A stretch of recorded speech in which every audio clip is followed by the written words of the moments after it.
बाजा बाजा हर से हस्ती बाजा दरका पेरो गबरो फुटपुरुस्ती बाजा इधर गाहे मदर गाहे नौमिदिनी सदबरागर तो बशकस्ती बाजा আমার মালিক ডাক ধরে আব্দুল করিম হে রেজাউল করিম হে রইনা খাতুনা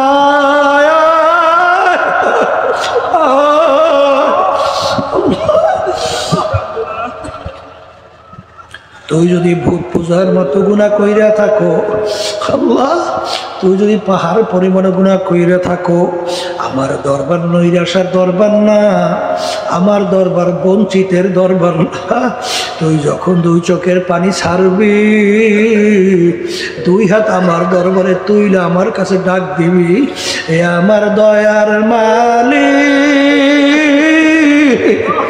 নাফরমান তোমার দরবারে হাজির দয়া মায়া করে তুমি আমাকে মাফ করো আমার মালিক বলবে আয় আয় আয় আয় তোকে আমি জাহান্নামে ফালাবো না শয়তানের হাতে সুপর্দ করবো না তোকে আমি মাফ কইরা জীবনের গুনাহ আমি নেকের দ্বারা পরিবর্তন কইরা দিলাম এই দয়ার মায়ার মালিককে ভুইলা কার প্রেমে পইরা কোন দলের পিছনে পইরা জীবনকে শেষ কইরা কোথায় রওনা করছো বাজান তোমার কবরে তুমি আমার কবরে আমি তোমার কবরের জব তোমার আমার কবরের জব আমার আল্লাহর কাছে দোয়া করে মালিক আমাদের ইমানকে মজবুত করে আমলে সলে কইরা গুনার থেকে ফিরা তারপর যেন তোমার দলমত আর সীমানা ভুলে কোরে মুসলমান ইমান দীপ্ত চেতনায় জাগরণ জাগরণ দিনের মান দলমত আর কিনা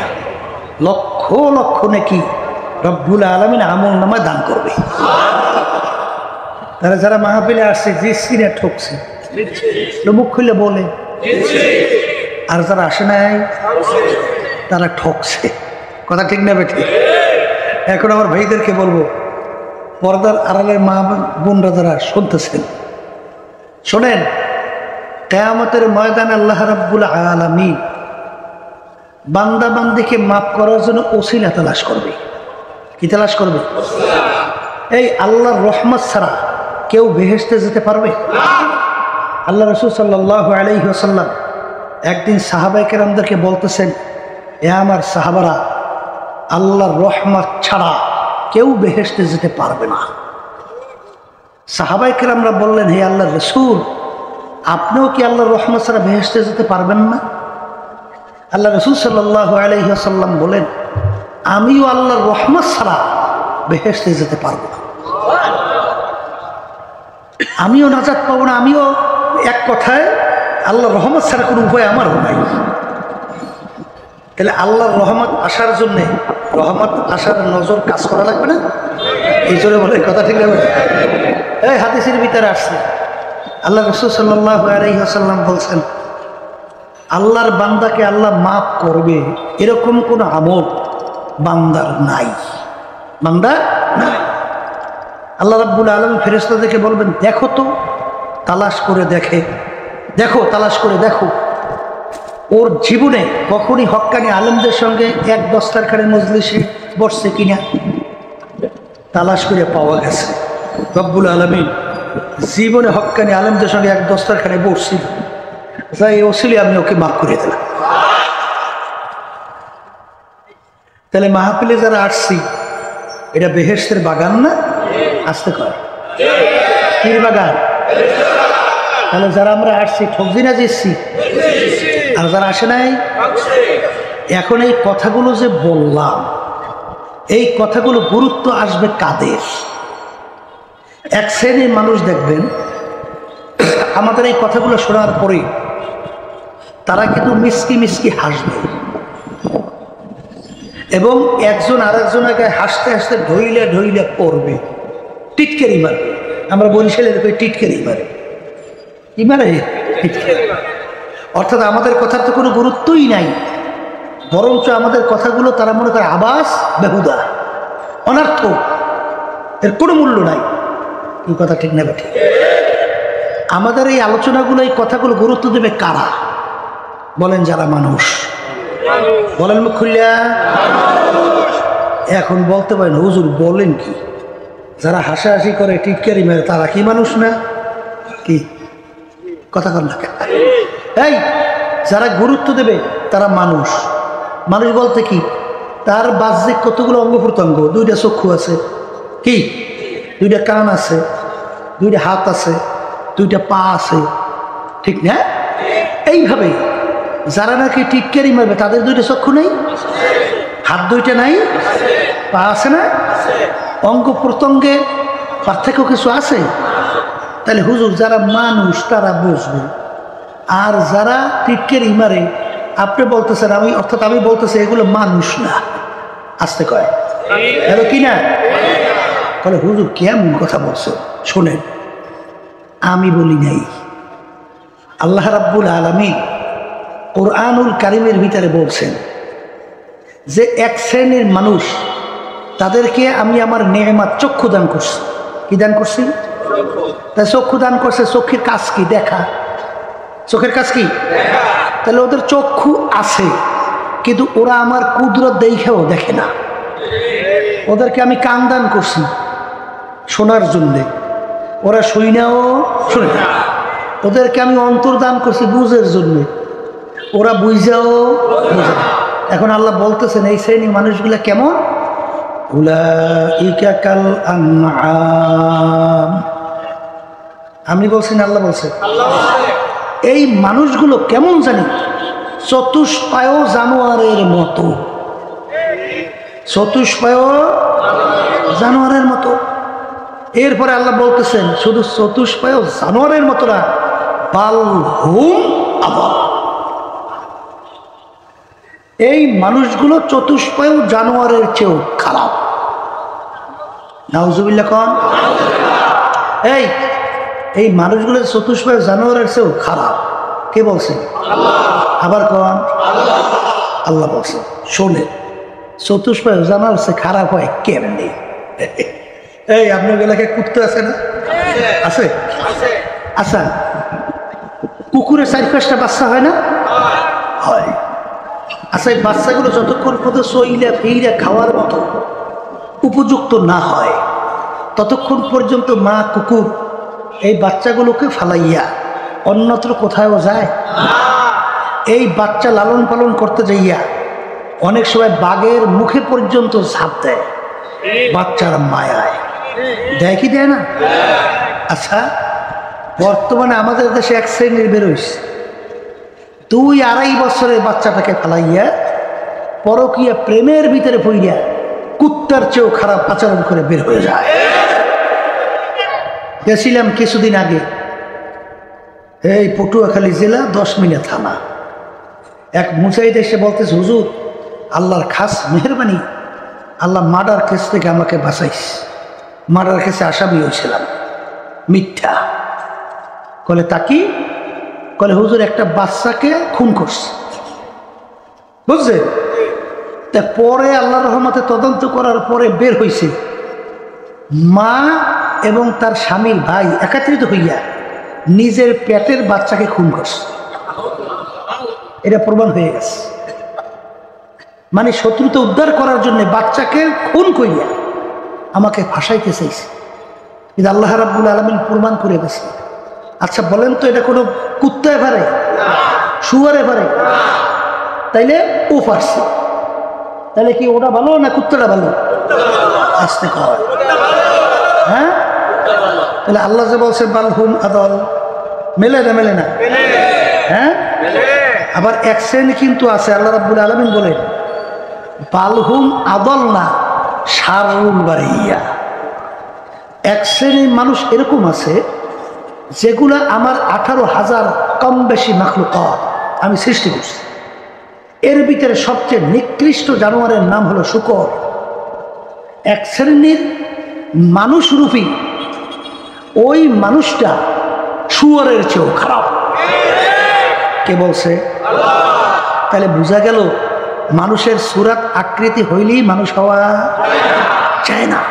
তাহলে যেগুলো মানুষের সুরাতে পশু তার চেয়েও খারাপ, সেই পশু মার্কে আমাদের কথা বুঝবে, গুরুত্ব দেবে, টিটকারি মারে বাদ থাকবে, একজন আরেকজনকে হাসতে হাসতে ঢুলিয়ে ঢুলিয়ে পড়বে না পড়বে না? এই তাহলে বুঝে গেল মানুষের সুরাত হইলে মানুষ হওয়া। এখন বলতে পারেন হুজুর তাহলে মানুষ কাকে বলে? কবরের যাত্রীরা এইটা বুঝে শুই না মানুষ হইয়ে কবরে যাওয়া লাগবে। বুঝেন নাই? বুঝেন নাই? মানুষ হইয়াই কবরে যাওয়া লাগবে। শোনেন, আল্লাহ রাসূল সাল্লাল্লাহু আলাইহি ওয়াসাল্লাম বলেন মানুষ কাকে বলে? আলা ওয়া ইন্না ফিল জাসাদি মুদগা ইযা সালুহা সালুহাল জাসাদু কুল্লু ওয়া ইযা ফাসাদাত ফাসাদাল জাসাদু কুল্লুহু আলা ওয়া হিয়াল কলব। আল্লাহ রাসূল সাল্লাল্লাহু আলাইহি ওয়াসাল্লাম বলেন প্রত্যেকটা মানুষের মধ্যে আল্লাহ রাব্বুল আলামিন একটা গোশতের টুকরা স্পেশাল দান করছে। কিসের টুকরা? আবার কোন? আল্লাহ রাসূল সাল্লাল্লাহু আলাইহি ওয়াসাল্লাম বলেন ওই গোশতের টুকরাটা যখন ভালো হয়ে যায় এক পর্যায়ে ওই মানুষটা ফেরেশতার চেয়েও সম্মানিত হয়ে যায়। ওয়ালাকাদ কাররামনা বানি আদম, সমস্ত সৃষ্টির মধ্যে সম্মানিত সেরা হয়ে যায়। আর আল্লাহ রাসূল সাল্লাল্লাহু আলাইহি ওয়াসাল্লাম বলেন ওই গোশতের টুকরাটা খারাপ হইতে হইতে এক পর্যায়ে ওই মানুষটা কুত্তা শিয়াল শুয়োরের চেয়েও খারাপ হয়ে যায়। তাহলে ওই গোশতের টুকরার নাম হলো কলব। বলেন, মুখস্থ করেন, গোশতের টুকরার নাম কি?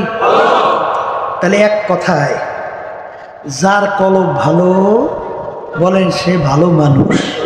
বলেন বলেন যার কলব ভালো সে ভালো মানুষ। আর বলেন যার কলব খারাপ বলেন সে খারাপ মানুষ। আমি বলছি না, আল্লাহ রাসূল বলছেন। এই আল্লাহর বান্দারা কবরের যাত্রীরা, আর এই কলব ভালো কইরেই দুনিয়ার থেকে বিদায় নিয়ে কবরে যাওয়া লাগবে।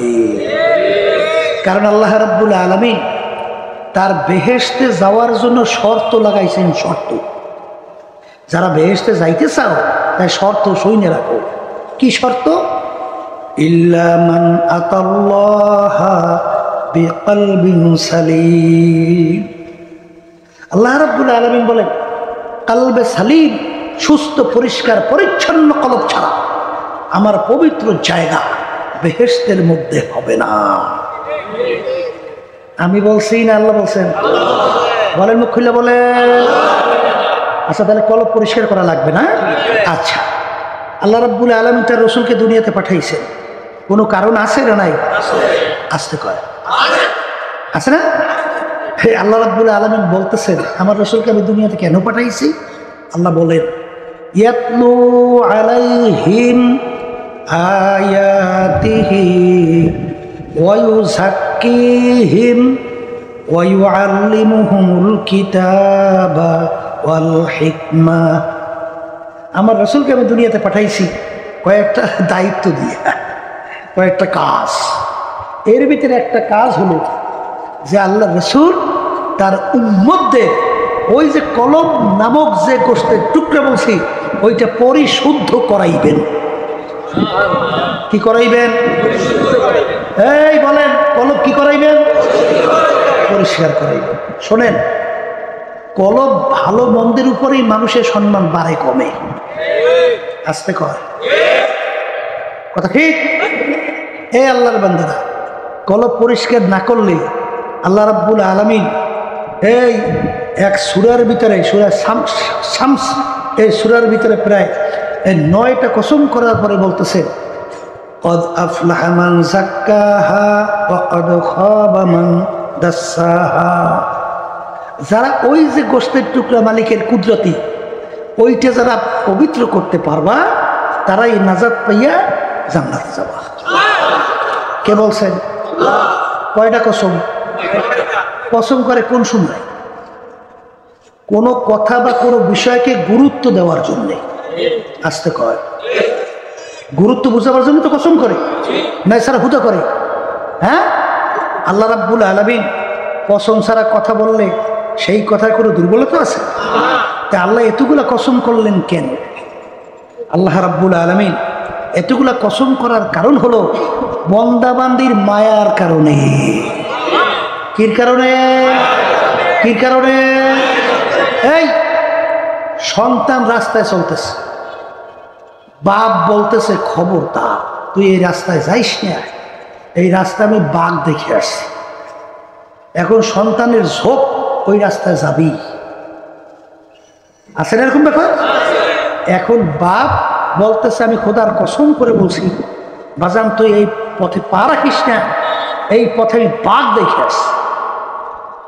এই যে বাপ সন্তানের কাছে কসম করছে, এইটা কি বাচ্চার ভয়ের কারণে না কিসের কারণে? মায়ার কারণে। তা আল্লাহ রাব্বুল আলামিন এতগুলা কসম করছেন কেন? বলেন বন্দাবান্দির মায়ার কারণে। কি কারণে? قد أفلح من زكاها وقد خاب من دساها। যারা আত্মাকে পবিত্র করতে পারবে তারাই নাজাত পেয়ে জান্নাতে যাবে। যদি বলেন কথা ঠিক কিনা? তাইলে এই কলব নামক ওই যে গোশতের টুকরা কলব, এই কলব যার ভালো সে ভালো মানুষ, কলব যার খারাপ বলেন বলেন সে খারাপ মানুষ। কথা ঠিক না? ঠিক। শোনেন বাজান,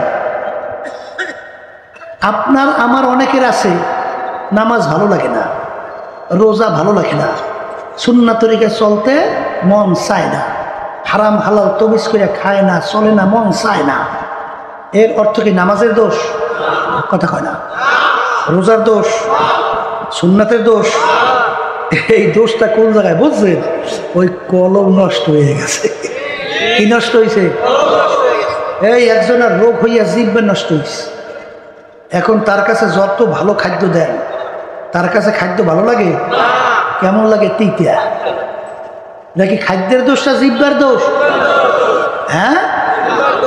এখন কেউ যদি তার জন্য খাদ্য নিয়ে আসে আর সে খাইয়ে বলে যে ভাই কি খাদ্য নিয়ে আসে, সবজি তিতা, বলে ভাই খাদ্য তো ভালোই আছে, ব্যাপার কি তোর জিহ্বা নষ্ট হয়েছে, তোর জিহ্বা মনে হয় জ্বর হইয়া অথবা কোনো রোগের কারণে জিহ্বা এখন কি হয়েছে নষ্ট হইয়া ভালো খাদ্য ভালো লাগে না, তুই তাড়াতাড়ি ডাক্তারের কাছে যা।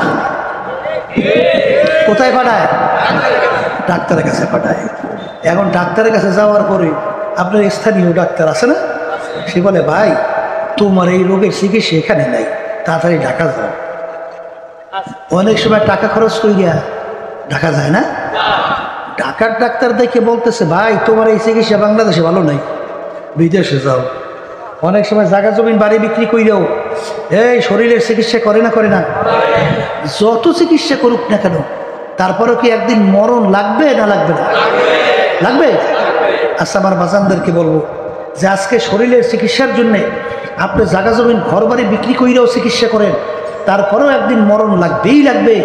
কিন্তু ওই কলব নামক যে ওই যে আল্লাহর কুদরতি গোশতের টুকরা, ওইটা নষ্টের কারণে যে আপনার জাহান্নামের ভিতরে আপনার জ্বলতে হবে, সেই ব্যাপারে আপনি কি চেষ্টা করছেন? কি চিন্তা করছেন?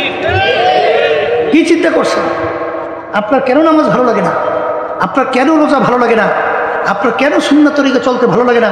হারাম হালাল তমিজ করে পার্থক্য করে কেন খাইতে চলতে পারেন না? নিশ্চয়ই আপনার ওই কলব নামক ওই যে আল্লাহর কুদরতি গোশতের টুকরা কি হয়েছে? এই নষ্ট হয় কেমনে তা জানেন? কলব নষ্ট হয়, আল্লাহ রাসূল সাল্লাল্লাহু আলাইহি ওয়াসাল্লাম বলছেন যে আমার উম্মতেরা যখন একটা গুনার কাজ করে তখন ওই কলবের ভিতরে একটা কালো দাগ পড়ে। আবার কি পড়ে? এই যখন আল্লাহর বান্দাবান্দি তাওবা ইস্তেগফার করে কলবের দাগটা উঠে আবার কলব পরিষ্কার হয়ে যায়। কথা ঠিক। কিন্তু তাওবা ইস্তেগফার না পড়িয়া আবার যদি গুনাহ করে আবার একটা দাগ পড়ে। এরকম দাগ পড়তে পড়তে আল্লাহ রাসূল সাল্লাল্লাহু আলাইহি ওয়াসাল্লাম বলেন এক পর্যায়ে ওই কলবটা একটা বেরাইন্না কলবে পরিণত হয়ে যায়। কি কলবে পরিণত হয়? আবার কোন? এখন বেরাইন্না কলবের কাছে নামাজ ভালো লাগবে? রোজা ভালো লাগবে? এই আল্লাহর হুকুম নবীর তরিকা অনুযায়ী চলতে ভালো লাগবে? তাহলে বুঝতে হইবে আপনার কলবে কি হয়েছে? আবার কম রোগ হয়েছে। এখন এই কলবের রোগের চিকিৎসক কে দেয়? MBBS doctor? FRCS, এই বিভিন্ন ডিগ্রিধারী বড় বড় PhD করেন না ডাক্তার? হ্যাঁ, এই কলবের চিকিৎসক আছে না? এই কলবের চিকিৎসক হলো হক্কানি উলামায়ে কেরাম, হক্কানি পীর বুজুর্গেরা। চলে বলেন কথা ঠিক না? ঠিক। এখন হক্কানি উলামায়ে কেরাম পীর বুজুর্গের কাছে গেছেন কবে? যাইয়া বলছেন একদিনও যে হুজুর আমার নামাজ ভালো লাগে না, হুজুর আমার রোজা ভালো লাগে না, আল্লাহর হুকুম নবীর তরিকতে চলতে ভালো লাগে না, হুজুর আমার চোখে পানি আসে না, হুজুর আমার কলম নরম হয় না, এগুলো যে বলছেন হক্কানি আলেমদের কাছে একদিনও? হ্যাঁ, তাই যদি আপনি নাই যান আপনার কলমেরও ভালো হইবে কিভাবে? হবে? কোনদিন হবে? এই শোনেন, হক্কানি আলেমদের কাছে যে যাওয়া লাগবে এটা আমার কথা না, আল্লাহর হুকুম। কার হুকুম? আল্লাহ কি বলছেন? ওয়াকুনু মা'আস সাদিকিন, তোমরা সাদিকিন বান্দাদের সঙ্গী হয়ে যাও, তাদের সোহবতে যাও, তাদের সংস্পর্শে যাও। কি বলছেন? আবার জোরে কর। আল্লাহ বলছেন এক জামানা সোহবতে বা আউলিয়া বেহতারা সাদ সলে তাআত বেরিয়া গেলে খুশবু এদার হাম্মামে রোজে রসিদাজ দাস্তে মাহবুবে বাদাস্তাম সোহবতে সালেহ তোরা সালেহ কুনাদ সোহবতে তালেহ তোরা তালেহ কুনাদ।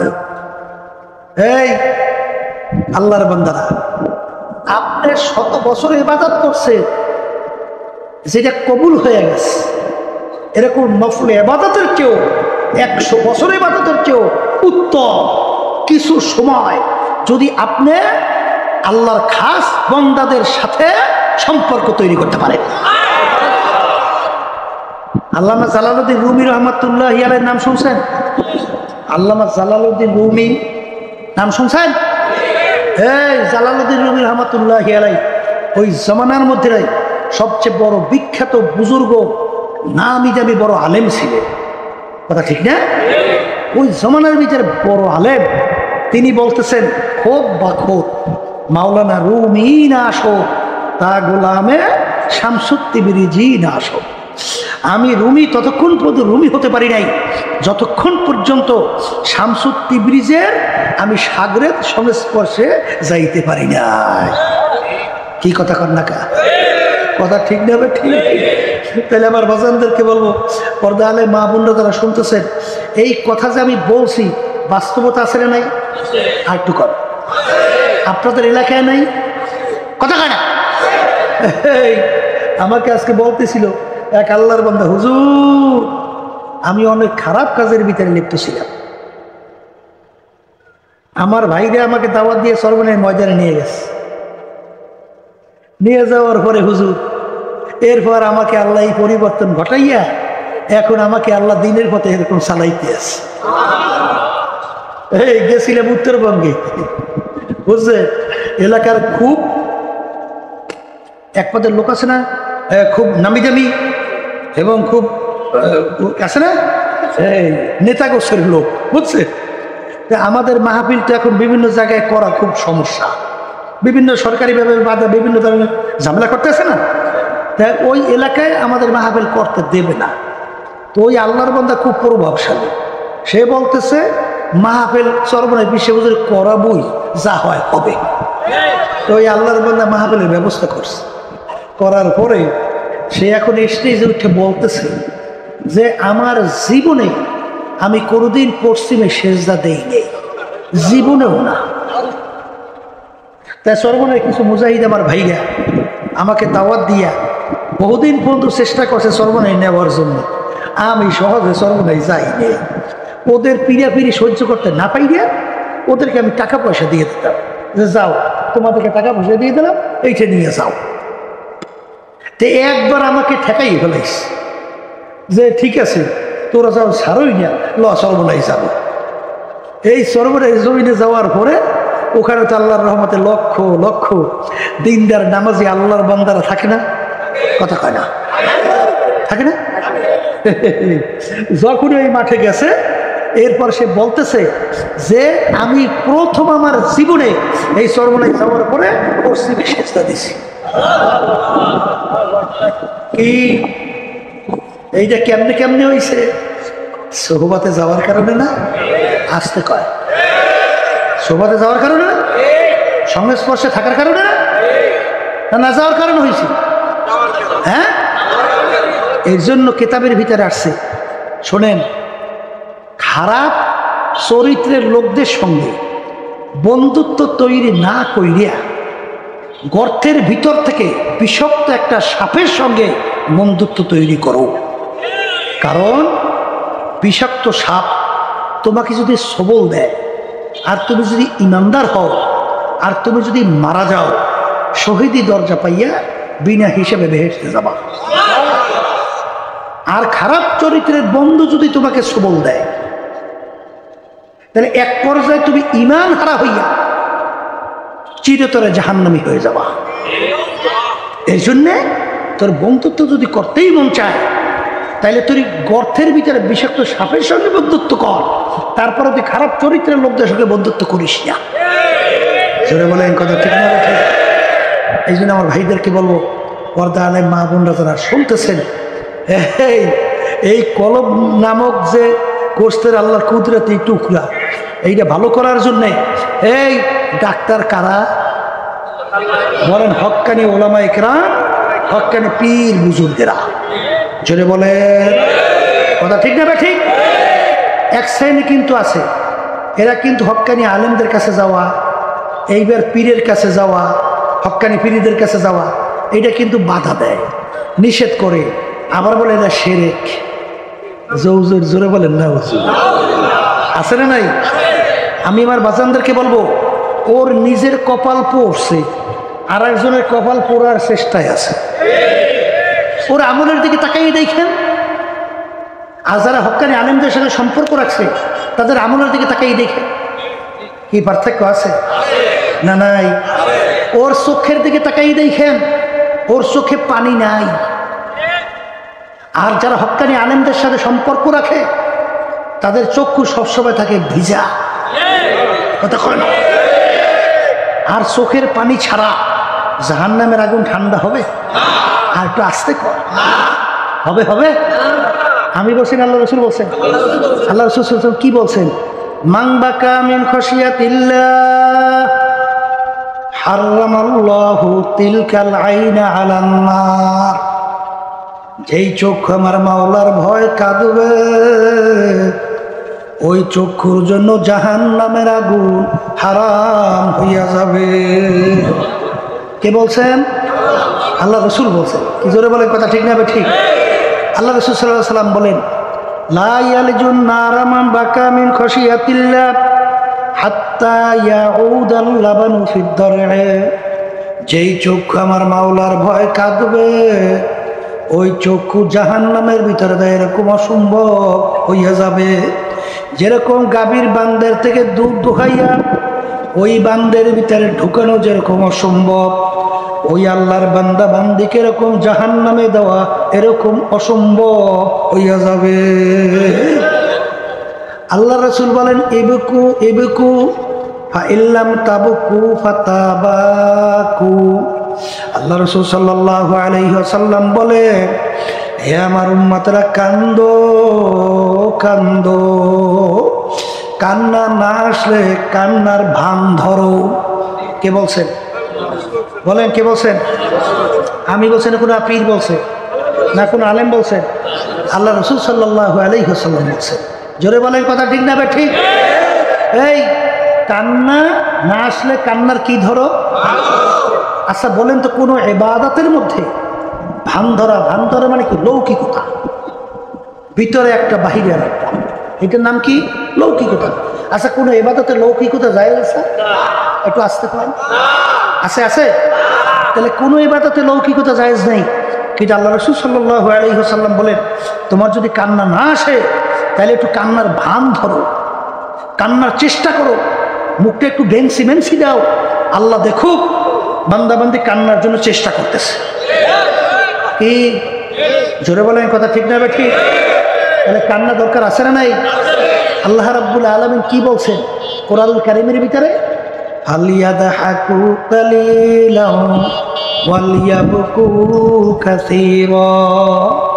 হে আমার বান্দা বান্দিরা, তোমরা বেশি বেশি পরিমাণে কান্দো। শব্দটা কি কইছে? ফালিয়াদহাকু কালিলাম ওয়ালিয়াবকু কাসীরা। বেশি বেশি কান্দো, কম কম হাসো। এক শ্রেণী বর্তমানে বক্তা বেরিয়েছে, ওয়াইজিন বেরিয়েছে, এই শুধু শ্রোতাকে হাসায়। ভুল বলছি মনে হয়, আছে না? আবার এক শ্রেণীর শ্রোতা আছে শুধু হাসে। আর আল্লাহ বলতেছে বেশি বেশি কান্দো, কম কম হাসো। আমি বলছি না, আল্লাহ বলছে? হ্যাঁ, এই আল্লাহ রাসূল সাল্লাল্লাহু আলাইহি ওয়াসাল্লামের তার পুরো জীবনী ইতিহাস পর্যালোচনা করে দেখবেন, তার জীবনেও একবারও জোরে শব্দ কইরা তিনি হাসেন নাই, একবারও না। বরঞ্চ আল্লাহ রাসূল সাল্লাল্লাহু আলাইহি ওয়াসাল্লাম বেশি সময় মিসকি হাসতেন, আর এর চেয়ে বেশি যদি হাসতেন দহেক সামনে থেকে দুই একটা দাঁতের মাথা দেখা যাইত।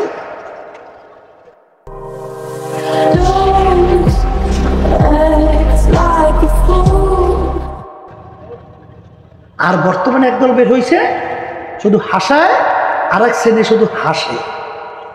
এটা ওয়াজ না, এটা একটা গুনার মজলিস। কিসের মজলিস? কহ হাসি, শব্দ কই আছে না, সম্পূর্ণ হারাম। সম্পূর্ণ কি হারাম। দেখবেন যারা হক্কানি আলেমদের সোহবাত, হক্কানি পীর বুজুর্গের সোহবাত সংস্পর্শে যায় না, দেখবেন ওদের চোখে কিন্তু পানি নেই। আমি মনে ভুল বলছি? হ্যাঁ না, ভুল বলিনি? যদি ভুল নাই বলি, এ কপাল পোড়া, তোর নিজে চোখে পানি নাই, তুই আর একজনকে আলোচনা কইরা তারও কপাল পড়তেছ, তোর কপালও পড়ছো। এই কথা কয় না। আমাদের উদ্দেশ্য কি? নেকের কাজ করা, গুনার কাজ ছাড়া। আস্তে কয় ইমানকে মজবুত কইরা কবরে যাওয়া। কি উদ্দেশ্য? এইটা তো। আচ্ছা, চরমনায় যাওয়ার পরে মানুষগুলো কি বেনামাজি হয় না নামাজি হয়? এটা নেকের কাজ না গুনার কাজ? আর একটু আসতে পান, নেকের কাজ। চরমনায় যাওয়ার পরে যেই মানুষগুলো দাঁড়িয়ে রাখতো, এখন যাওয়ার পরে সব কামাই ফেলাইছে, সব ফেলাই দিয়েছে, সাইটে ফেলছে। এই দাঁড়িয়ে রাখা ভালো কাজ না খারাপ কাজ? তাহলে সেখানে যাওয়ার পরে ভালো হয়েছে না খারাপ হয়েছে? ভালো হয়েছে। আচ্ছা, চরমনায় যাওয়ার পরে এই যেই লোকগুলো এলাকার ভিতরে খুব দুষ্কৃতির ছিল, বিভিন্ন মাদকে আসক্ত ছিল, বিভিন্ন জুলুমের ভিতরে এই জর্জরিত ছিল, ডুবিয়া ছিল, মিথ্যাচারের ভিতরে, জুলুমের ভিতরে বিভিন্ন কায়দায় ছিল, চরমনায় যাওয়ার পরে আল্লাহ রাব্বুল সব ছাইড়ে দিয়েছে। এটা কি ভালো কাজ না খারাপ কাজ? হ্যাঁ, তাহলে চরমনায় যাওয়ার পরে আমাদের উদ্দেশ্য কি? উদ্দেশ্য তো নেক কাজ করা, গুনার কাজ থেকে ফেরা। কথা কয় না? তাহলে চরমনায় যাওয়ার পরে আল্লাহর রহমতে নেক কাজ করতে পারে, গুনার কাজ ছাড়তে পারে। এই কথা কর না কা? এই আস্তে কর। শোনেন, নফস কিন্তু তিন প্রকার। নফস কয় প্রকার? আবার কর। এক নম্বর নফসের নাম হলো নফসে আম্মারা। বলেন, মুখস্থ করে। দ্বিতীয় নম্বর নফসের নাম হলো নফসে লাওয়ামা। তৃতীয় নম্বর নফসের নাম হলো নফসে মুতমাইন্না। কথা ঠিক না? ঠিক। এই নফসে আম্মারা কাকে বলে নিজেই বুঝবেন, যে এমন নফস সব সময় গুনাহ করতে তার ভালো লাগে, নেকের কাজ ভালো লাগে না। অর্থাৎ গুনাহ ছাড়তে পারে না, নেকের কাজ করতে পারে না। এই নফসটার নাম হলো নফসে আম্মারা। নফসে একই তো কোরআন শরীফের কথা, সেটাই বলতেছি। এই দ্বিতীয় নম্বরে বলছি নফসে লাওয়ামা। নফসে লাওয়ামা কাকে বলে? এই যে সহি তরিকার সাথে জড়াবার পরে এই আমাদের চরমনায় তরিকার নাম সিস্তিয়া সাবিরিয়া তরিকা। এই তরিকার 5টা ঔষধ আছে না পুরুষের জন্য, আর মহিলাদের জন্য 2টা আছে না? আমার আব্বাজান দাদাজান বলতেন, বাজান দলাদলি বুঝি টুঝি না, কবরে তোর কোনো দল যাইবে না। তোমার কবরে তুমি যাবা, আমার কবরে আমি যাব। তোমার কবরে প্রশ্ন উত্তর তুমি দেবা, আমার কবরে প্রশ্নের উত্তর আমি দেব। আচ্ছা, তাহলে তুমি চরমনায় যাওয়ার পরে এই তোমার নেকের দিকে ঝোঁকার জন্য, গুনার থেকে ফেরার জন্য এই ঔষধগুলো বাতায় না? 1 নম্বর সকাল সন্ধ্যা আল্লাহর জিকির করা লাগবে, 2 নম্বর আল্লাহর কিতাব পড়া লাগবে, এই 2 এসব মহিলাদের জন্য। 3 নম্বর সাপ্তাহিক হালকা জিকির তালিমে থাকা লাগবে। 4 নম্বর মাসের ইসলামের কষ্ট সব গুজরে থাকা লাগবে। 5 নম্বর চরমনায় বছর 2 বার মাহফিল, বিনা ওজরে কামাই দেওয়া যাবে না। এই ঔষধ বাতায় না? আচ্ছা, এই ঔষধ পালন করার পরে ওই আল্লাহর বান্দা এখন ওই নফসে আম্মারা নফস থেকে পরিবর্তন হইয়া এক পর্যায়ে তার নফসটা নফসে লাউয়ামায় পরিণত হয়ে যায়। নফসে লাউয়ামা কাকে বলে?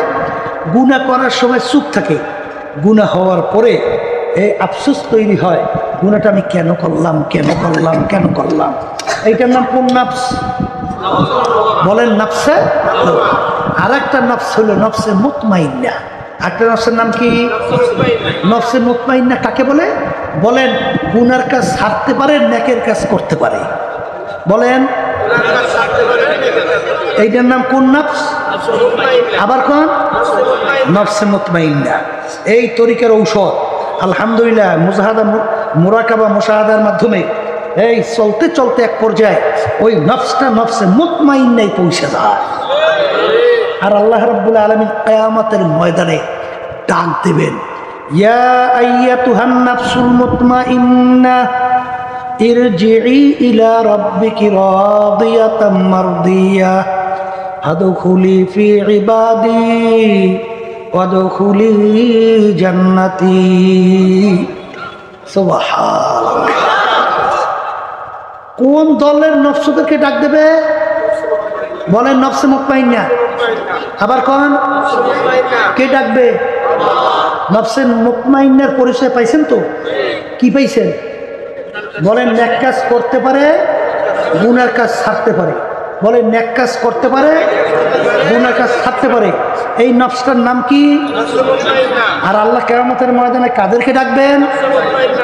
এখন আমার বাজানদেরকে বলি যে কিয়ামতের ময়দানে সবাই তো হাজিরা দেওয়া লাগবে, লাগবে না? আল্লাহ যখন ডাক দেবেন, হে নফসে মুতমাইন্নার দলেরা আসো, আমার বান্দাদের ভিতরে দলের ভিতরে কি হও? শামিল হও, এবং হে তোমরা বেহেশতের ভিতরে ঢোকো। তখন আল্লাহ যখন ডাকবেন, আপনার নফসটা কোন নফস দুনিয়া থাকা অবস্থায় পরীক্ষা কইরা তারপর কিয়ামতের ময়দানে আল্লাহর সামনে হাজিরা দিয়ে, যদি আপনার নফসকে নফসে মুতমাইন্না না পৌঁছাইয়া কিয়ামতের ময়দানে আল্লাহর সামনে হাজিরা দেন, তখন আপনি আল্লাহর ডাকে সাড়া দিতে পারবেন? আর একটু আস্তে কর, পারবেন? এই জন্য আমার বাজানদেরকে বলবো, বাজান এই দলাদলি সারে, কবর কোনে দলাদলি আছে? আবার কয় যদি কেউ যে বলেন আমি সর্বনের মুরিদ, ও কয় কি মাপ পাইবেন না?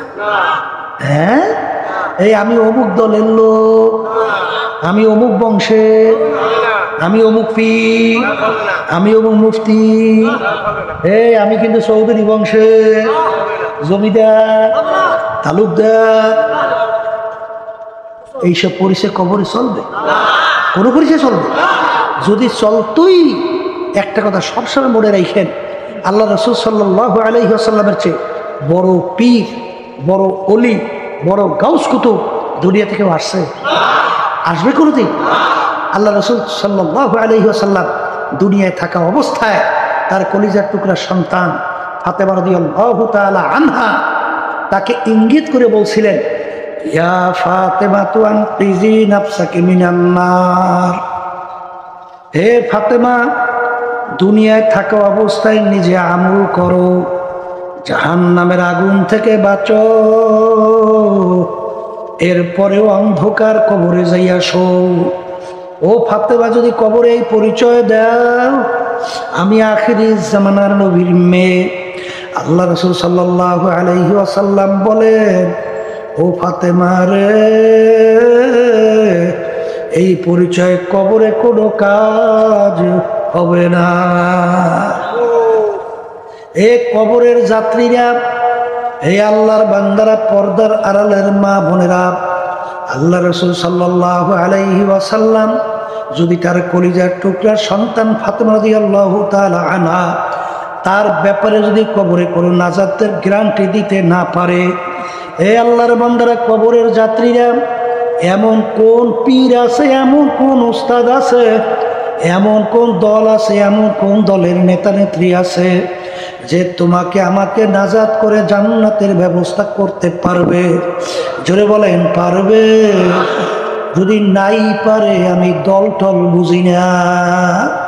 আমার আব্বাজান রহমাতুল্লাহি আলাইহি চরমনাইয়ের ময়দানে বলতেন, বাজান তোমরা যারা চরমনাইতে আসছো, আমি যতক্ষণ পর্যন্ত তোমাদেরকে কোরআন এবং হাদিস অনুযায়ী তোমাদেরকে পথ দেখাবো, কোরআন এবং হাদিস অনুযায়ী আমল করতে বলবো, ততক্ষণ পর্যন্ত তোমরা আমার দেখানো পথে তোমরা চলবা এবং সেই অনুযায়ী তোমরা আমল করবা। আর যখন কোরআন এবং হাদিসের বাহিরে তোমাদেরকে আমি কোনো পথ দেখাবো, তখন তোমার দায়িত্ব আমার থেকে, এই চরমনাই থেকে সইরা যাওয়া অজিব। জোরে বলেন, কথা ঠিক না বেঠিক? তার আব্বাজান রহমাতুল্লাহ আলাইহি বলতেন, বাজান পীর একটা ফার্সি শব্দ, আরবিতে বলা হয় মুরশেদ। পীর একটা ফার্সি শব্দ, আরবিতে বলা হয় মুরশেদ। মুরশেদ শব্দের অর্থ কি? পথ দেখানো, পথ দেখানো। আপনি চিটাগংয়ের রাস্তা চেনেন না, যে আপনাকে চিটাগংয়ের রাস্তা দেখাবে সেই হইল পীর। বাজান ওই পথে চলা বা না চলার দায়িত্ব আপনার, আর মানজিলে মাকসুদে পৌঁছাবার মালিক হলো আল্লাহ। জোরে বলেন, কথা ঠিক না বেঠিক? আমার ভাইদেরকে বলবো, পর্দা আলে মা বোনদেরকে বলবো, বাজান দুনিয়ায় থাকা অবস্থা আল্লাহ রাব্বুল আলামিন তোমাকে আমাকে জ্ঞান দান করছেন, ভালো মন্দ ইমতিয়াজ করার শক্তি মালিক দান করছেন। অনেকে বলে হুজুর বুঝি না, আসলে কোনটা সহি রাস্তা, কোনটা সঠিক রাস্তা, কোনটা ভুল রাস্তা। হুজুর এইটা বুঝি না, আসলে বাজান বুঝে কিন্তু সব, কিন্তু দুনিয়ার স্বার্থের কারণে এখন বলে বুঝি না। আরে তুমি ব্যবসা বাণিজ্য বড় পটু, ব্যবসা বাণিজ্যের ব্যাপারে বড় চালাক। বাজান বাজারে যায় যখন মাছ কেনে, তখন ইলিশ মাছের গালিটা উঠাইয়া পরীক্ষা কইরা দেখে মাছটা ভালো না পইচা গেছে। চাউল কেনার সময় মুখের নাকের কাছে নিয়ে ঘেরান নেয়, মুখের ভিতর দিয়া চাবাইয়া পরীক্ষা কইরা দেখে চাউলটা ভালো 1 নম্বর না 2 নম্বর না 3 নম্বর। তৈল করার সময় হাতের ভিতরে ডলা দিয়া ঘেরান নিয়ে দেখে 1 নম্বর না 2 নম্বর। দুনিয়ার সব ব্যাপারে বুঝলা, আর কোনটা কোরআন এবং হাদিস অনুযায়ী জান্নাতের রাস্তা, কোনটা জাহান্নামের রাস্তা, কোনটা সহি তরিকা, কোনটা সঠিক তরিকা, এইটা এখন বোঝো না। বাজান আল্লাহ রাসূল সাল্লাল্লাহু আলাইহি ওয়াসাল্লাম বলেন, বাজান হুব্বুদ দুনিয়া কুল রাসু কুল্লি খতিয়াতিন, সমস্ত গুনার মূলই হলো দুনিয়ার মুহাব্বত। এক শ্রেণী আমার বাজানরা দল করে, দলের নেতা নেত্রীদের সঙ্গে চলে, দল কোন নীতি আদর্শ লালন করে চিন্তাও করে না। বাজান আমার মালিক বলছেন, ইন্নাদ-দীনা ইনদাল্লাহিল ইসলাম, আমার কাছে একমাত্র গ্রহণযোগ্য নীতি আদর্শ, তার নাম হলো ইসলামী নীতি আদর্শ। জোরে বলেন, কথা ঠিক না বেঠিক? বাজান আবার খেয়াল রাখা লাগবে, অনেক কিন্তু ইসলামের নামে অনেক কিন্তু ধোঁকাবাজি পথে চলে। জোরে বলেন, কথা ঠিক না বেঠিক? আমাদের চরমনাইতে এখন মনে আছে, একজন চোর ধরা পড়ছিল, তাকাই দেখি মনে হয় একজন খাস আল্লাহর ওলি, এই সুন্নাতি দাড়ি, 5 কল্লি টুপি মাথায়, লাম্বা জামা গায়ে, পাগড়িও কাঁধের মধ্যে। ওদিকে ধরা পড়ছে লোকটা চোর। আসলে বাজান সে কিন্তু ওই লেবাস পরছে, আসলে কিন্তু সুন্নতের মহব্বতে না, আসলে ওই লেবাস ধারণ করছে এর জন্যে যেই মজলিসের ভিতরে আমি চুরি করব, ওই মজলিসে যদি এই সূরা সিরাত আমি না ধরি, তাইলে চুরি করার সুযোগ হবে না। জোরে বলেন, কথা ঠিক না বেঠিক? এই জন্য খুব সতর্ক অবস্থায় পা বাড়ানো লাগবে, কারণ আল্লাহ রাসূল সাল্লাল্লাহু আলাইহি ওয়াসাল্লাম প্রায় 1500 বছর আগে বইলা গেছিলেন। মিশকাত শরীফের হাদিস, তিরমিজি শরীফের ভিতরে আসছে হাদিস। বাজার আল্লাহ রাসূল বলে, ও আমার সাহাবারা, আমার আগের নবীর উম্মতদের ভিতরে 72-71 দল ছিল, আমার উম্মতের ভিতরে 73 দল হবে। এই 73 দল আল্লাহর হাবিব বলেন আমার উম্মতদের মধ্যে বাজারে খেলে যদি হিন্দু খ্রিস্টান এহুদি বৌদ্ধ অন্য অন্য ধর্ম অবলম্বী এরা মিলা তারপর কিন্তু ৭৩ দল, এটা কিন্তু না। অর্থাৎ যারা আল্লাহ রসুলকে রসুল মানে, নবী মানে, আল্লাহর উপরে ঈমান আনছে, এরকম ৭২-৭৩ আমার উম্মতদের ভিতরে দল হবে। আল্লাহ রসুল সাল্লাল্লাহু আলাইহি ওয়াসাল্লাম বলেন এই ৭৩ দলের মধ্যে ৭২ দল ধ্বংস হইয়া জাহান্নামে চলে যাবে। সবাই বলে নাউযুবিল্লাহ। বাজার ব্যাপার শুনতেও বড় সহজ, বলতেও বড় সহজ, ব্যাপার কিন্তু বড় কঠিন। ৭৩ জন লোকের ভিতরে একটা লোক শুধু নাজাত পাইয়া জান্নাতে যাবে, বাকি ৭২ জন লোক জাহান্নামে চলে যাবে। এত কিন্তু সহজ না রে বাজার, মন চাইলেই সেদিকে পথ চলা যাবে না।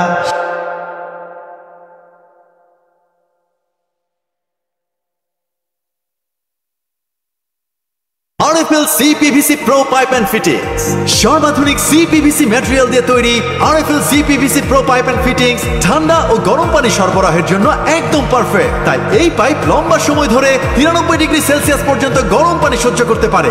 এছাড়াও সাধারণ GI পাইপে যেখানে সহজেই ব্যাকটেরিয়া জমতে পারে, সেখানে RFL CPVC Pro Pipe and Fittings বলেন। সাহাবায়ে কেরামরা বলেন এ আল্লাহর রাসূল, আপনার উম্মতের ভিতরে ৭৩ দল হবে, এর ভিতরে ৭২ দল যদি ধ্বংসপ্রাপ্ত হয়, একটা দল যদি শুধু নাজাত পাইয়া জান্নাতে যায়, সেই দলটার পরিচয় কি আল্লাহ রাসূল আমাদেরকে শোনান।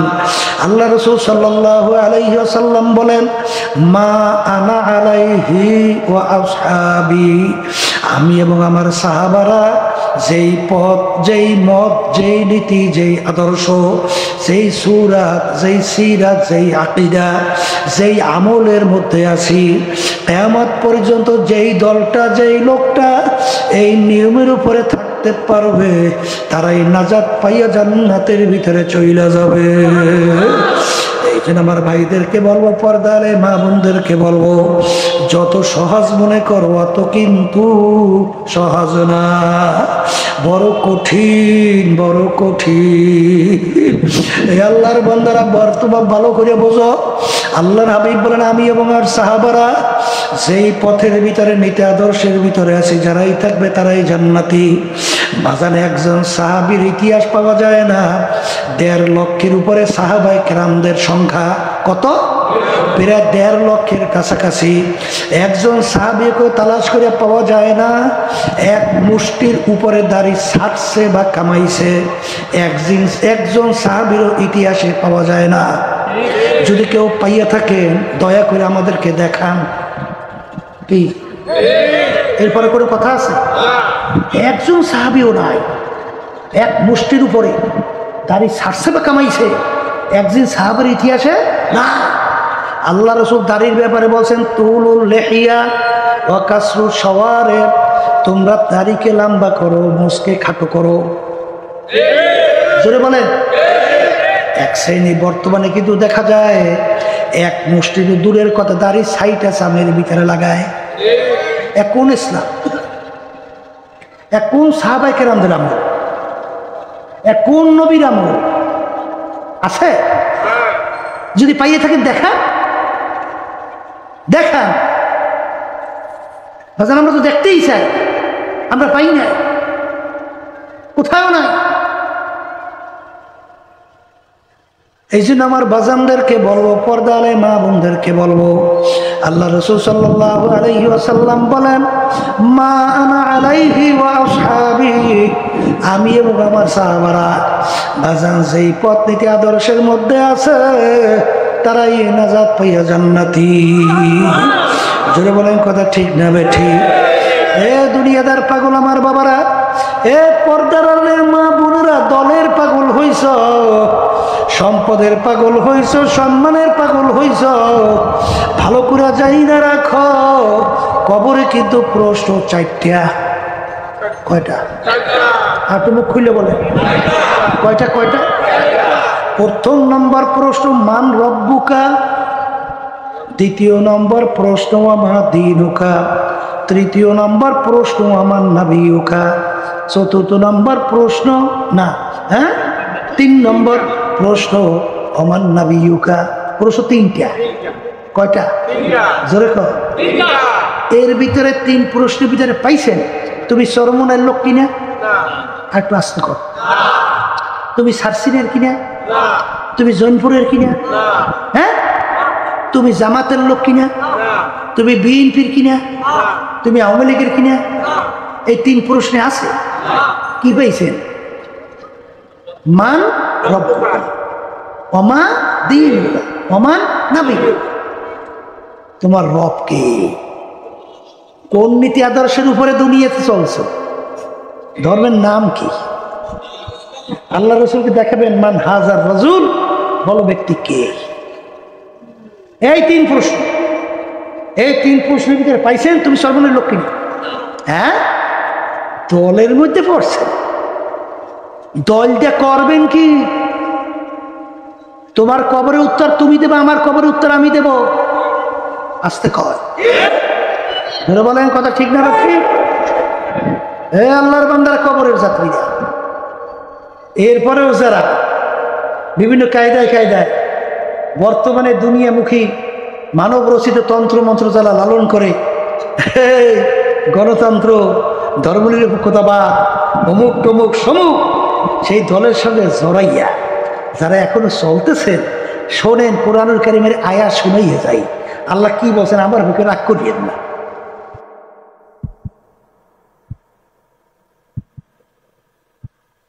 지어낸 이야기처럼 한순간 꿈에 나온 것처럼 রাগ যদি হইতে বলছে আল্লাহর সঙ্গে হন। আল্লাহ রাব্বুল আলামিন বলেন ইয়াউমা নাদউ কুল্লা উনাসিন বিইমামিহিম, কিয়ামতের ময়দানে আমার মালিক প্রত্যেকটা মানুষকে তার দলের নেতা নেত্রীর সঙ্গে ডাকবে। এখানে কোন মানুষ বাকি আছে না? প্রত্যেকটা মানুষ। আবার একটু কম, কাদের সঙ্গে ডাকবে? তাদের দলের নেতা নেত্রীর সঙ্গে। ইয়াউমা নাদউ কুল্লা উনাসিন বিইমামিহিম, প্রত্যেকটা মানুষ রব্বুল আলামিন কিয়ামতের ময়দানে তার দয়া বসে, হ্যাঁ আল্লাহর বান্দা বসে, তার দলের নেতা নেত্রীর সঙ্গে ডাকবে। কথা ঠিক না ঠিক? আচ্ছা, আমার মালিক ডেকে বলবেন কি? তোর দলের নেতা নেত্রী যেদিকে যায়, ওদের পিছনে পিছনে সেই দিকে চইলা যা। আসতে কয়, তোর দলের নেতা নেত্রী যেদিকে, তোর পথ সেই দিকে। বুখারী শরীফ হাদিসে আল্লাহ রাসূল বলেন মান তাশাব্বাহা বিকওমিন ফাহুয়া মিনহুম, দুনিয়ার ভিতর তুমি যেই দলভুক্ত হইয়া চলবা, যেই দলের নেতা নেত্রীকে নেতা নেত্রী মানবা, আল্লাহ রাসূল সাল্লাল্লাহু আলাইহি ওয়াসাল্লাম বলেন কিয়ামতের ময়দানে তুমি ওই দলভুক্ত হইয়া উঠবা এবং ওই দলের নেতা নেত্রীর সঙ্গে তোমার হাসর হবে। যার সঙ্গে যার মোহাব্বত, তার সঙ্গে তার কিয়ামত। বলেন বলেন, আবার বলেন।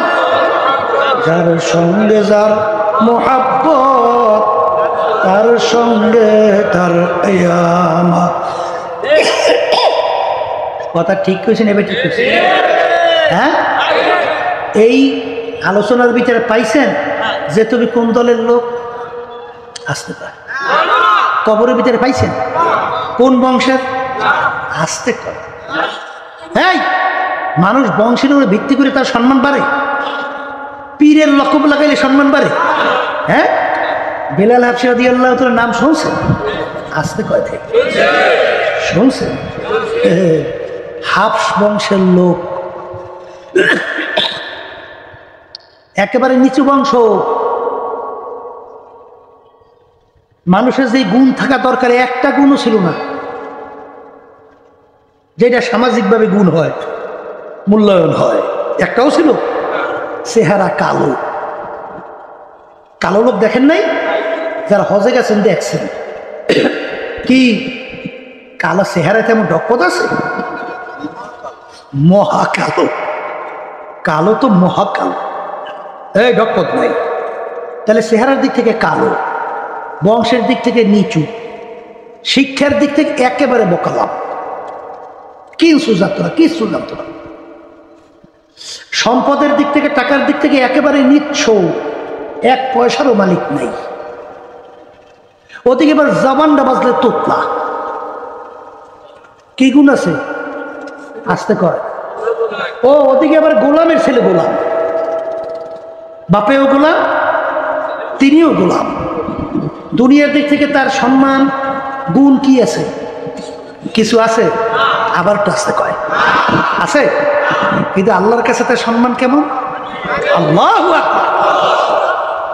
আল্লাহ রাসূল সাল্লাল্লাহু আলাইহি ওয়াসাল্লাম সবে মেরাজে গেলেন, শুনতেছেন বেহেশতের ভিতরে খরমের আওয়াজ পাওয়া যায়। আল্লাহ রাসূল সাল্লাল্লাহু আলাইহি ওয়াসাল্লাম বলেন, ভাই জিবরাইল, বেহেশতের ভিতরে কার খরমের আওয়াজ? জিবরাইল আলাইহিস সালাম বলেন, হে আল্লাহ রাসূল, আপনার বেলালের খরমের আওয়াজ। আল্লাহু আকবার। আল্লাহ রাসূল সাল্লাল্লাহু আলাইহি ওয়াসাল্লাম আগে বেহেশতে ঢুকবে না, এর আগে কেউ ঢুকতে পারবে? কিন্তু আল্লাহ রাসূল সাল্লাল্লাহু আলাইহি ওয়াসাল্লাম যেই বাহনের উপরে বৈশা বেহেশতের ভিতরে ঢুকবেন, সেই বাহনের রশি ধরা থাকবে বেলাল হাবশী রাদিয়াল্লাহু তাআলা। কি বলছেন? এই কোন দুনিয়ার গুণ সম্মানের দিক থেকে কিচ্ছু নাই, কিন্তু আল্লাহর কাছে কেমন সম্মান। আল্লাহ রাসূল তাকে মুহাব্বত কইরা মসজিদে নববীর মুয়াজ্জিন নিযুক্ত করছে, আজান দেয়। সাহাবায়ে কেরাম একদিন বলে, আল্লাহর রাসূল, বেলাল পরিবর্তন করে নতুন একজন মুয়াজ্জিন নিযুক্ত করা দরকার, উচ্চ বংশের, সুন্দর লাহানের, উচ্চ শিক্ষিত। আল্লাহর হাবিব সাহাবায়ে কেরামদের সিদ্ধান্ত অনুযায়ী বলেন, এশার নামাজের পরে, ও বেলাল, আগামী দিন ফজরে আজান আর তুমি দিবা না, নতুন মুয়াজ্জিন আজান দিবে। বাজান ফজরের সময় নতুন মুয়াজ্জিন আজান দেয়। সাহাবায়ে কেরাম খুশিতে খুশিতে মসজিদে আসছে। আল্লাহর হাবিব মেম্বারে বসা, সময়ের পর সময় যায়, অন্ধকার পরিষ্কার হয় না। জিবরাইল সালাতু ওয়াসসালাম উপস্থিত। আল্লাহ হাবিব বলেন, ভাই জিবরাইল, কেন অন্ধকার পরিষ্কার হয় না? আল্লাহ রাসূল বলেন, জিবরাইল সালাতু ওয়াসসালাম বলেন, আল্লাহর রাসূল, আজকে আপনার মসজিদের মধ্যে কেন ফজরের আজান হয় না? আল্লাহু আকবার।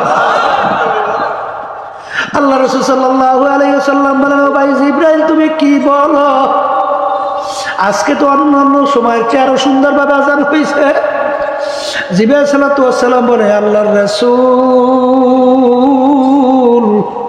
প্রতিদিন আপনার এই মসজিদের আজান আমার মাওলার আরশ থেকে শোনা যায়, আজকে আপনার মসজিদের আজান আমার মালিকের আরশে পৌঁছে না। তাড়াতাড়ি বেলালকে আইনের অবস্থা, বেলালকে ডাইকে আজান দেওয়া, যতক্ষণ পর্যন্ত বেলাল আজান না দিবে অন্ধকার পরিষ্কার হবে না। রাগে আরস বেআজারু হে বেলালি না রাহি, ফলসফা তো রহ গয়া হ্যায় লেকিন তলকিন গজ্জালি না রহি। বাজান, এখন তো মসজিদে আজান হইতেছে, কিন্তু মসজিদে বেলাল রাদিয়াল্লাহু তাআলা আনহু তার আজানের ভিতরে যে রূহ ছিল, সেই রূহ তো এখন আজানের ভিতরে পাওয়া যায় না। পীর মুরিদি চলছে, কিন্তু ইমাম গাজ্জালী রাহমাতুল্লাহ আলাইহি তার পীর মুরিদির ভিতরে যে রুহানিয়াত ছিল, এখন আর পাওয়া যায় না। এই জন্য আমার বাজানদেরকে বলবো, পর্দা আলে মা বোনদেরকে বলবো, বাজান, আমি ভাত খাইলে আমার পেট ভরে, আমি ভাত খাইলে আর একজনের পেট ভরবে না। আমার শরীরে পিটান লাগলে আমি ব্যথা পাই, আর একজনে ব্যথা পাবে না। আমার কবরে আমি যাব, আমার কবরের সুখ দুঃখ আমাকেই ভোগ করতে হবে। আমি দল দিয়া কি করব, আমি পিঠ দিয়া কি করব? আমার কাজ হলো কোরআন এবং হাদিস অনুযায়ী ঈমানকে মজবুত কইরা আমলে সালেহ কইরা দুনিয়া থেকে বিদায় নিয়ে অন্ধকার কবরে শোয়া লাগবে। কারণ হে কবরের যাত্রীরা, দুনিয়ার যে কোনো কাজে 5 বারও যদি কেউ ঠয়ে যাও, আবার ওই কাজের ভিতরে চেষ্টা করলে জিতবার আশা করা যায়। কিন্তু একবার যদি কেউ ওই অন্ধকার কবরে যাইয়া শুইয়া বসো, আর দ্বিতীয়বার ফেরত আসা যায় না। এই জন্য আমার ভাইদেরকে বলবো, পর্দারে মা বোনদেরকে বলবো, সাহাবায়ে কেরামদের ইতিহাস পড়িয়া দেখেন, আল্লাহর ওলিদের ইতিহাস পড়িয়া দেখেন।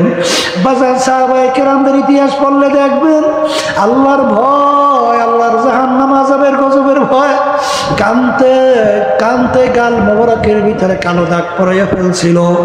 বাজানে ওসমান গনি রাদিয়াল্লাহু তাআলা আনহু বাজান তামাম দুনিয়ার প্রায় বাংলাদেশের প্রায় 350 দেশের রাজত্ব করছিলেন। ইতিহাস পড়লে দেখবেন অনেক সময় ওসমান গনি রাদিয়াল্লাহু তাআলা আনহু কবর দেখতে এমন ভাবে অজরে কান্না শুরু করতেন, কানতে কানতে দাঁড়ানো অবস্থা ঠাস করে বসে পড়তো। লোকেরা বলে, হুজুর আপনি কবর দেখলে এরকম কেন অস্থির হয়ে যান? তিনি বলেন, ও আমার সাথীরা, ও আমার সঙ্গীরা, আখিরাতের যেই কটা ঘাটি, তার 1ম নম্বর ঘাটি হইল কবর। আরে এই কবরে আমার কি উপায় হবে? আমি চিন্তা করলে সহ্য করতে পারি না। যেই মামলার তদবির নাই, ওই মামলারও কিন্তু খালাস নাই। এই কবরের যাত্রীরা, দুনিয়াদার আমার বাবারা, এ বড় লোক আমার বাবারা, ধনী আমার বাবারা, এ ক্ষমতা সম্পন্ন আমার বাবারা, একটু মাঝে মধ্যে চক্ষু বন্ধ করো, নিরিবিলি মুরাকাবা করো। বাজান ইতিহাস পড়লে দেখবা বাংলাদেশের বড় ধনীর ভিতরে একজন, ওই যমুনা গ্রুপের মালিক। করোনা ভাইরাস যখন আক্রান্ত হইল, যখন শ্বাস টানতে ছাড়তে কষ্ট হয়, তখন ডাক দিয়া বলে, ডাক্তার তুমি যদি আমার শ্বাস টানা ছাড়ার ব্যবস্থা করতে পারো, আমি তোমাকে সমস্ত আমার সম্পদ সব কিছু লেখা দেব। কিন্তু যত চেষ্টা করলো, কই আর তো শ্বাস টানা ছাড়ার ব্যবস্থা করতে পারে না। এ দুনিয়াদার বড় লোক আমার বাবারা, কোন সম্পদের পিছনে পড়ছো, কোন ক্ষমতার পিছনে পড়ছো? বাজান ফরিদপুর শুনছিলাম এক বড় লোক মারা যাওয়ার পরে যত অন্ধকার হয়ে আসতেছে, ঘর থেকে ডাক দিয়া বলে, তাকে রাত্রে ঘরে রাখা যাবে না, কারণ মরা লাশ দেখলে ছোট ছোট বাচ্চারা ভয় পাইবে। ঘরের ভিতর বাজান মসজিদের ভিতর থেকে খাট বের কইরা ওই তাকে খাটের ভিতরে লাশ উঠাইয়া সারা রাত্র মসজিদের বারান্দায় ফেলাইয়া রাখছে। ওর কষ্টের কামাই করা টাকার বাড়ি রাত্রকে রাত্রে বলে নাই, ঘুমকে ঘুম ঠিক মতো ঘুমাইতেও পারে না। যেই টাকার জন্য, যেই সম্পদের জন্য, যেই অর্থের জন্য ওর টাকা কষ্ট করা কামাইয়ের বাড়ি তাকে জায়গা দেয় নাই। এই জন্য আমার ভাইদেরকে বলবো, পর্দালে মা বোনদেরকে বলবো, বাজান আল্লাহ আমার মালিক বড় দয়ার মাওলা, আমার মালা বড় মায়ার মাওলা। আরে দুনিয়ার ভিতরে বাপ মার সঙ্গে কঠিন কঠিন বড় বড় অন্যায় করলে অনেক সময় বাপ মা সন্তানকে লাথি মেরে তেজ্য পুত্র করে বের করে দেয়। আর আমার মালিকের সঙ্গে সমস্ত নেয়ামত ভোগ কইরা যে নাফরমানি করলা, আমার মালিক তো তোমাকে আমাকে তার জমিন থেকেও ভাগায় নাই। আমার মালিক কোনো নেয়ামত বন্ধ করে নাই, বরঞ্চ আমার মালিক ডাক দেয়, উলিয়া ইবাদিয়াল্লাযীনা আসরাফু আলা আনফুসিহিম লা তাকনাতু মির রাহমাতিল্লাহ ইন্নাল্লাহা ইয়াগফিরুয যুনুবা জামিআ।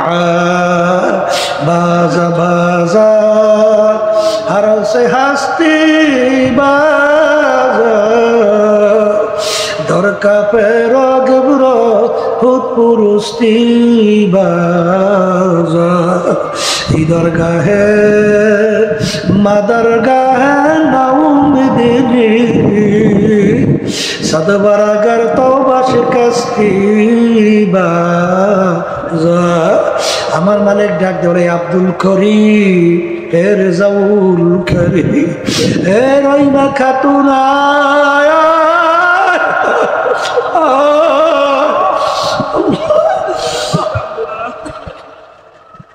তুই যদি ভূত পূজার মতো গুনাহ কইরা থাকো আল্লাহ, তুই যদি পাহাড় পরিমাণে গুনাহ কইরা থাকো, আমার দরবার নৈরাশার দরবার না, আমার দরবার বঞ্চিতের দরবার না।